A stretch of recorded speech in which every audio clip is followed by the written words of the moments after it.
What makes piracy bad? Do I even need to make that argument? You must have heard that a million times by now.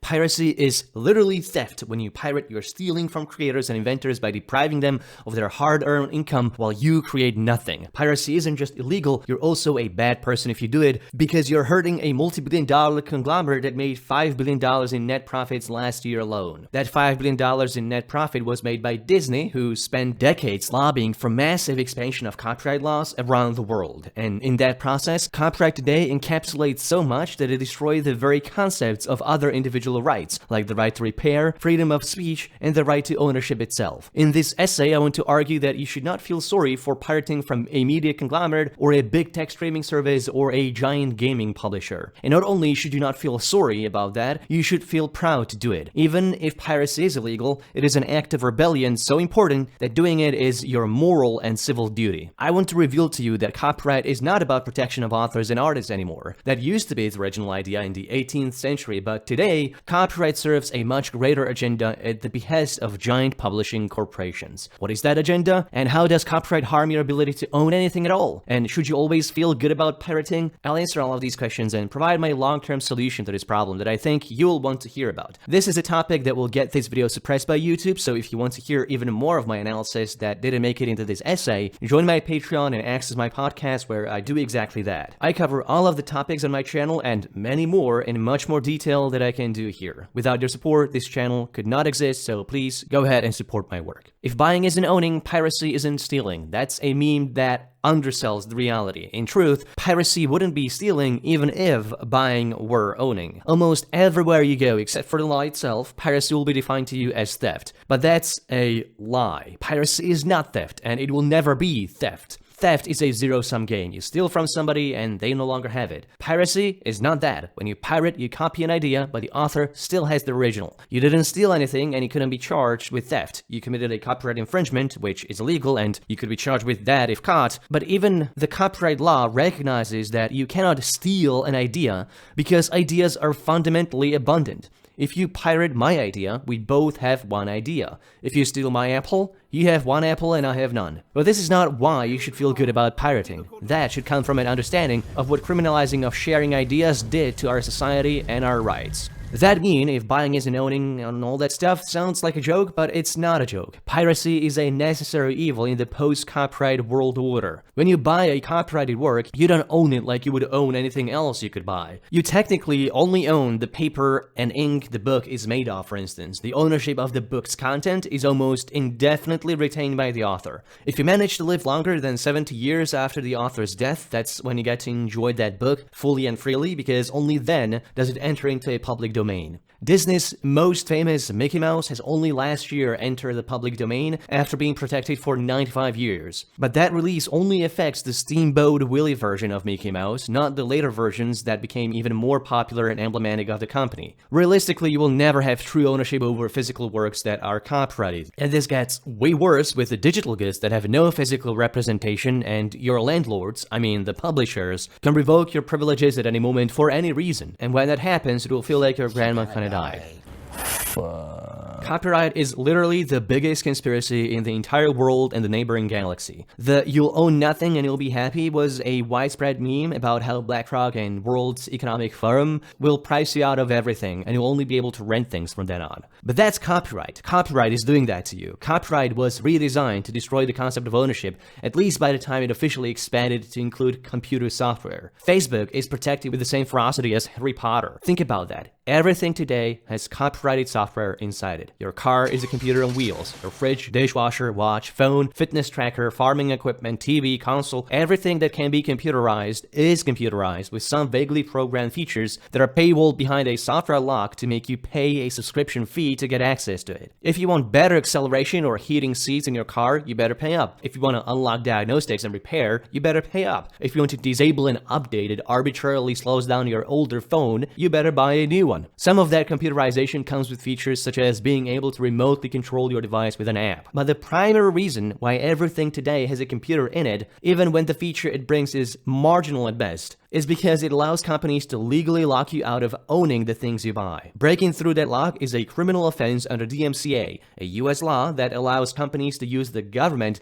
to enforce their private rules invented by their software lock. The most common of such software locks is DRM, or digital rights management. And now every single problem you have today is downstream from copyright destroying your ownership. Don't believe me? This is how you'll own nothing and you will not be happy. Companies don't just make money when you buy things from them anymore. That's boring. The biggest revenue pit that thus far has been largely untapped was the ability to repair your own stuff. It used to be easy. Even if you couldn't do it yourself, you could find someone who could, or take it to a shop and pay them to fix it for you. In any case, a third-party repair is revenue lost to not buying goods from the producer. Producers could offer a repair service of their own, but that's hard when repair specialists in a free market can do it cheaper, faster, and better. So if I walked in off the street with this problem, what would you charge for the repair you just did? If somebody wanted me to just bend the pin back, I wouldn't charge them for that. I would say, I'm going to rework your original cable. That may not last long term, but here, it's free. If they wanted us to replace the cable, depending on the model, anywhere from $75 to $150, depending on the difficulty of opening that model. The very least we'd need to replace is the logic board and the top case, so that we're looking at $600 plus $500, so $1,100 with a labor of $100. And then if we need to replace the display as well, that's another $780. It'd be a lot easier to do if they could kill that free market and monopolize repair for themselves. Not by providing better repairs, but by employing legally binding software locks like DRM into their products, so that if you try to repair your own stuff, you wouldn't just be voiding the warranty, you'd be breaking the law. If our customer was our product, we could make a ton of money. We've elected not to do that.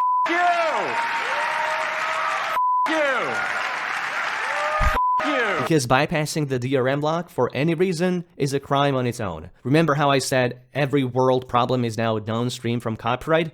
Well, even world hunger is. Tractor manufacturers are the most despotic enforcers of their repair monopoly. John Deere famously locked farmers out of the ability to repair their own tractors and forced them to wait for company technicians to fix their machines.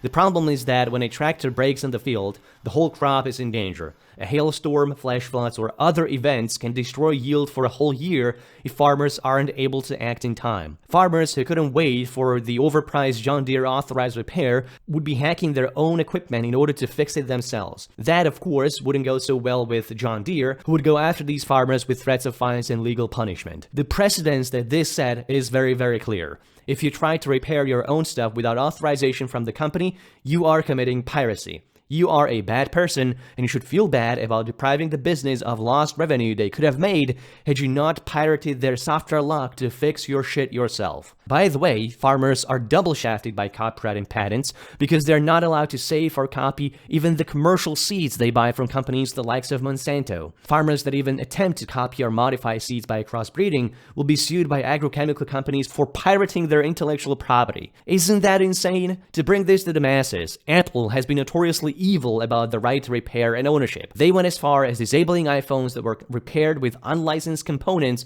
or through unauthorized means. And it wasn't because Apple's repair would make your device last longer or better, because it wouldn't. It was to drive more hardware sales and boost revenue.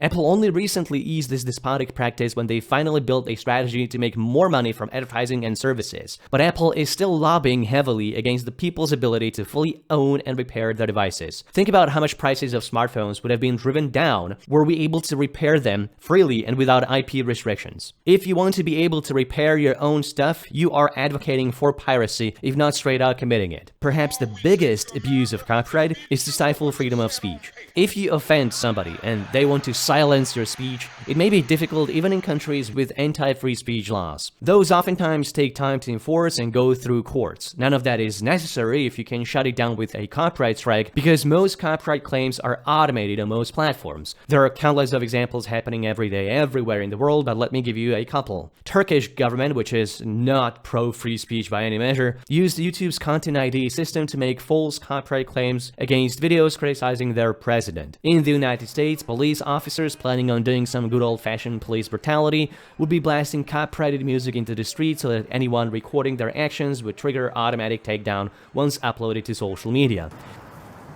In the UK, a bunch of losers wanted to censor an interview with a journalist on the grounds they owned copyright to the answers they gave. You're not even a real journalism.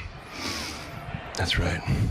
And my favorite example comes from Ellen DeGeneres, who tried to censor a video mocking her for befriending a war criminal, torturer, and a former US President George W. Bush at a football game. Somebody took a video from Ellen's show where she is addressing it with photos from the game showing behind her. The horrible pirate that took that clip re-edited it with photos from the Iraq War instead. A brilliant case of fair use and trolling of the century. Ellen did manage to take the original post down with a copyright claim, but more re-uploads spawned as the result of the Streisand effect.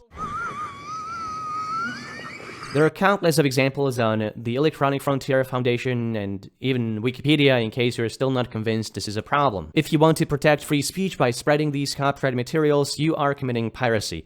Hope you feel bad about that. You should always obey the law when the government bans a song or a video game in your country to protect your feelings. Because the only way to get to censored media is through piracy. If you in any sense care about free speech, you are by extension advocating for piracy. You scum. I've been doing a lot of privacy content on my channel over the years. To be honest, that's how most people have found me, and the one thing that I've realized a while ago was that piracy is oftentimes the best way to protect your privacy. If you want to be a good person and sign up for a streaming service to watch your favorite show, you aren't just paying with money. You are submitting a record of your whole digital footprint to the company to invade and monetize. Your listening, viewing, or gaming habits are always collected and profiled by the platform, and you have no control over who gets access to your information. There are backdoor deals with data brokers. Companies can buy and sell your data through mergers and acquisitions, or if none of that happens, then it will be exposed in a data breach. In video gaming, your private data is also used to discriminate your access to these platforms,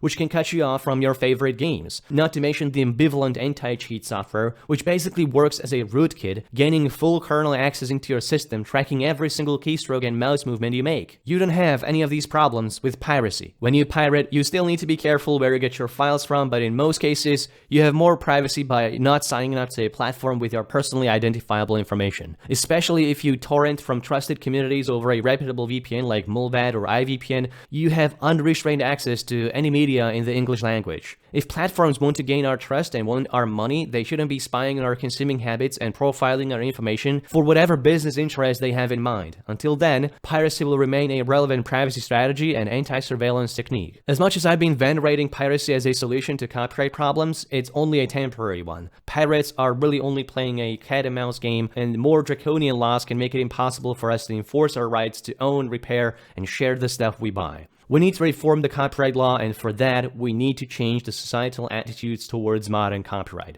This idea that the copyright should be extended until the author's death should be ridiculed. There is no foregone revenue from the multi-billion-dollar franchises of Harry Potter, Star Wars, or The Lord of the Rings. All authors and publishers of these decades-old works have made more than enough profit for their great-grandchildren. I believe that a 10-year-long copyright monopoly is reasonable, maybe 20 years. Patents, for instance, last for 20 years and never more. But older than that, copyrighted works should enter a public domain automatically. Software should have never been copyrighted in the first place. Patents are more than capable of protecting software innovation, and there's no reasonable excuse to protect a piece of code with copyright for 120 years. All code should be open source code. But by the very least, I love what they did in Switzerland, where all software contracted by the government must be open source. The government pays for that software, it pays for the labor and research and development that went into making of that software. When it gets public funding, it should belong to the public. Think how quickly this would replace Microsoft Windows with Linux in the classrooms. We also need to evangelize and spread anti-copyright agenda. Share videos like this one. There are more of us now on YouTube that speak out against copyright and for piracy. As you would expect, I have taken no sponsor in making of this video, and I'm fully reliant on your support. Join my Patreon, where I dive much deeper into piracy in several podcast episodes. Thank you for your support, and have a good one, and goodbye.